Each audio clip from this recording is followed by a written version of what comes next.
ਇਸ ਤਰ੍ਹਾਂ ਲੱਗ ਰਿਹਾ ਕਿ ਟਰੰਪ ਹੁਣੀ ਵੀ ਚੰਗੀ ਤਕੜੀ ਜਿਹੜੀ ਬੇਇੱਜ਼ਤੀ ਆ ਉਹ ਮੋਦੀ ਦੀ ਕਰ ਰਹੇ ਹੈਗੇ ਆ।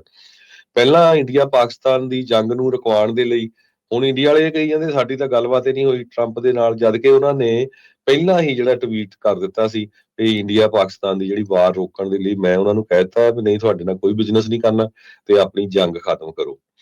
ਹੁਣ ਉਹਨਾਂ ਨੂੰ ਜਦੋਂ ਕੁਐਸਚਨ ਪੁੱਛਿਆ ਗਿਆ ਐਪਲ ਦੇ CEO ਟਿਮ ਕੁੱਕ ਦੇ ਬਾਰੇ, ਉਹ ਕਹਿੰਦਾ ਵੀ ਮੈਂ ਟਿਮ ਕੁੱਕ ਤੋਂ ਬੜਾ ਹੈਰਾਨ ਆ। ਟਿਮ ਕੁੱਕ ਤੇ ਵੀ ਕਾਫੀ ਉਹਨਾਂ ਨੇ ਜਿਹੜਾ ਆਪਣਾ ਗੁੱਸਾ ਕੱਢਿਆ ਵੀ ਜਦੋਂ ਤੁਹਾਨੂੰ $500 ਬਿਲੀਅਨ ਕਮਿਟਮੈਂਟ ਕਰਤੀ ਆ, ਤੁਸੀਂ ਇੰਡੀਆ 'ਚ ਜਾ ਕੇ ਕਾਹਦੇ ਫੈਕਟਰੀ ਬਣਾ ਰਹੇ ਆ? ਇੰਡੀਆ ਦੁਨੀਆ ਦੀਆਂ ਉਹਨਾਂ ਮੁਲਕਾਂ ਚੋਂ ਆ ਜਿਹੜੇ ਸਭ ਤੋਂ ਵੱਧ ਟੈਰਿਫ ਲਾ ਰਹੇ ਆ, ਤੇ ਤੁਸੀਂ ਕਿਉਂ ਇੰਡੀਆ ਦੇ ਵਿੱਚ ਆਪਣੀ ਕੰਪਨੀ ਨੂੰ ਬਿਲਡ ਕਰਨ ਜਾ ਰਹੇ ਆ? ਐਪਲ ਨੂੰ ਤੁਸੀਂ ਅਮਰੀਕਾ ਦੇ ਵਿੱਚ ਬਿਲਡ ਅਪ ਕਰੋ।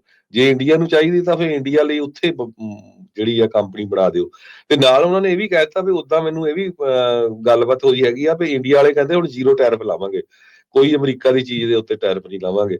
ਸੋ ਉਧਰੋਂ ਜਿਹੜੇ ਇੰਡੀਆ ਦੇ ਜਿਹੜੇ ਫੋਰਨ ਮਿਨਿਸਟਰ ਆ ਉਹ ਕਹਿ ਰਹੇ ਵੀ ਨਹੀਂ, ਸਾਡੀ ਇਦਾਂ ਦੀ ਕੋਈ ਗੱਲਬਾਤ ਨਹੀਂ ਹੋ ਰਹੀ। ਸੋ ਹਰ ਰੋਜ਼ ਇੰਡੀਆ ਦੇ ਸੰਬੰਧ ਦੇ ਵਿੱਚ ਕੋਈ ਨਾ ਕੋਈ ਗੱਲਬਾਤ ਜਿਹੜੀ ਆ ਟਰੰਪ ਹੋਣੀ ਜਾਂ ਪੂਰਾ ਜਿਹੜਾ ਸ਼ਰਾ ਆ ਉਹ ਛੱਡ ਰਹੇ ਹੈਗੇ ਆ। ਜੀ ਪ੍ਰੋਬਲਮ ਥੋੜੀ ਜਿਹੀ ਇਹੋ ਹੀ ਆ ਬਈ ਹਰ ਇੱਕ ਬੰਦਾ ਜਿਹੜਾ ਆ ਉਹ ਕ੍ਰੈਡਿਟ ਲੈਣਾ ਚਾਹੁੰਦਾ ਆ ਮੇਰੇ ਖਿਆਲ, ਪਰ ਜਿਹੜੀ ਸਪੀਡ ਦੇ ਨਾਲ ਅਸੀਂ ਤੇ ਕ੍ਰੈਡਿਟ ਵੰਡ ਰਹੇ ਉਸ ਸਪੀਡ ਦੇ ਨਾਲ ਫੜੇ ਨਹੀਂ ਜਾ ਰਹੇ ਕ੍ਰੈਡਿਟ। ਜਿਹੜੀ ਸਿਚੁਏਸ਼ਨ ਤਾਂ ਡੈਫੀਨੇਟਲੀ ਇਸ ਤਰੀਕੇ ਦੀ ਜਿਹੜੀ ਉਹ ਬਣੀ ਪਈ ਆ, ਰੌਲਾ ਰੱਪਾ ਇਸ ਟਾਈਮ ਪੂਰਾ ਜਿਹੜਾ ਉਹ ਚੱਲ ਰਿਹਾ ਹੈਗਾ ਆ।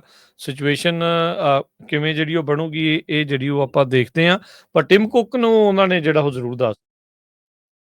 ਜੀ ਬਿਲਕੁਲ। ਬਾਕੀ ਦੂਸਰਾ, ਜਿਸ ਤਰ੍ਹਾਂ ਆਪਾਂ ਕੱਲ ਰਾਤੀ ਵੀ ਖਬਰਾਂ ਸਾਂਝੀਆਂ ਕੀਤੀਆਂ ਸੀ ਵੀ ਪ੍ਰੈਜ਼ੀਡੈਂਟ ਡੋਨਲਡ ਟਰੰਪ ਉਹਨਾਂ ਨੇ ਕਾਫੀ ਵੱਡਾ ਅਮਾਊਂਟ $1.2 ਟ੍ਰਿਲੀਅਨ ਸਾਊਦੀ ਅਰੇਬੀਆ ਤੋਂ, ਉਹ ਤੋਂ ਬਾਅਦ UAE ਤੋਂ, ਅਤੇ ਹੁਣ ਜਿਹੜਾ ਉੱਥੇ ਗੱਲਬਾਤ ਚੱਲ ਰਹੀ ਆ ਕਤਰ ਤੋਂ, ਕਾਫੀ ਵੱਡੀ ਜਿਹੜੀ ਕਮਿਟਮੈਂਟ ਆ ਇਹਨਾਂ ਮੁਲਕਾਂ ਤੋਂ ਲਈ ਆ। ਸੀਰੀਆ ਦੇ ਨਾਲ ਉਹਨਾਂ ਨੇ ਸਾਰੀਆਂ ਉਹਨਾਂ ਦੀਆਂ ਸੈਂਕਸ਼ਨ ਚੱਕ ਦਿੱਤੀਆਂ ਆ।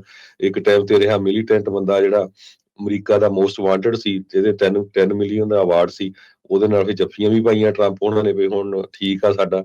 ਤੇ ਉਸ ਤੋਂ ਬਾਅਦ ਅੱਜ ਇਰਾਨ ਦੇ ਸੰਬੰਧ ਦੇ ਵਿੱਚ ਵੀ ਉਹਨਾਂ ਨੇ ਇਹ ਕਿਹਾ ਵੀ ਸਾਡੀ ਜਿਹੜੀ ਨਿਊਕਲੀਅਰ ਡੀਲ ਆ ਇਰਾਨ ਦੇ ਨਾਲ ਵੀ ਜਿਹੜੀ ਚੱਲ ਰਹੀ ਹੈਗੀ ਆ। ਸੋ ਉਹ ਗੱਲ ਵੀ ਜਿਹੜੀ ਆ ਵਧੀਆ ਆ ਜੇ ਦੁਨੀਆ ਦੇ ਵਿੱਚ ਸ਼ਾਂਤੀ ਆਉਂਦੀ ਹੈਗੀ। ਜੀ ਹਰਜੋਤ ਸਿੰਘ ਜੀ, ਇੱਕ ਜਿਹੜੀ ਖਬਰ ਕਰਕੇ ਜਿਹੜੀ ਫ੍ਰੈਜ਼ਨੋ ਦੇ ਨਾਲ ਸੰਬੰਧਿਤ ਆ ਉਹ ਉਸ ਤੋਂ ਬਾਅਦ ਦੇ ਵਿੱਚ ਆਪਾਂ ਗੱਲਬਾਤ ਜਿਹੜੀ ਟਰੱਕਿੰਗ ਵਾਲੇ ਪਾਸੇ ਨੂੰ ਕਰਦੇ। ਬੜੀ ਮੰਦਭਾਗੀ ਇਹ ਜਿਹੜੀ ਖਬਰ ਆ ਉਹ ਆਈ ਆ। ਇੱਕ ਜਿਹੜੀ ਆਪਣੀ ਪੰਜਾਬੀ ਜਿਹੜੀ ਕੁੜੀ ਆ ਉਸ ਦੀ ਇੱਕ ਬਹੁਤ ਹੀ ਖਤਰਨਾਕ ਐਕਸੀਡੈਂਟ ਦੇ ਵਿੱਚ ਮੌਤ ਹੋ ਗਈ ਆ। ਖੁਸ਼ਮੀਤ ਮਾਹਲ ਜਿਹੜੀ ਆ ਉਹ ਦੱਸਿਆ ਗਿਆ, ਉਸ ਦੀ ਸ਼ਨਾਖਤ ਕੀਤੀ ਗਈ ਹੈ।